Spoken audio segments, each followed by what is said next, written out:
untuk mengambil aspirasi atau mendengarkan aspirasi pemuda yang akan kami sampaikan kepada Bapak Presiden. Dan beberapa tahun lalu sebelum pandemi kita selalu putar mengadakan acara yang kecil-kecil seperti ini dan menyerap aspirasi para pemuda. Kita sudah jalankan di beberapa kota. Bantu Bapak untuk prokesnya ya Pak. Secara eksplisit belum terjawab kemarin itu. Sama tanggapan dari beberapa pengamat bahwasanya dengan mundurnya Mas Dias dari PKPI itu akan memperberat kerja partai nantinya.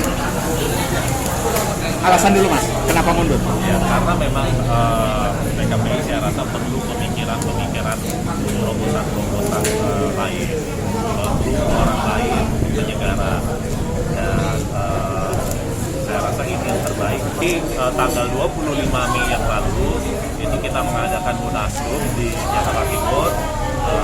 Reza sebagai ketua provinsi juga hadir, dan di munaslup tersebut di Jakarta Timur memutuskan Majen TNI Purnawirawan Yusuf Solihin sebagai ketua umum terpilih PKPI baru. Ini sudah membangun infrastruktur selama 4 bulan ini, mengejar target sampai selesai kakak rumput DTMP kelurahan dan desa. Saat ini sudah, kalau untuk kabupaten kota sudah 17 kabupaten kota, untuk DPC kecamatan sudah hampir 80%.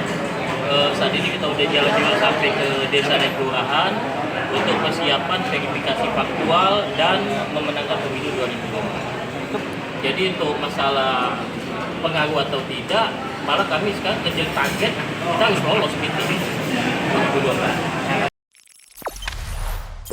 Jangan lupa subscribe, share, komen, dan like ya.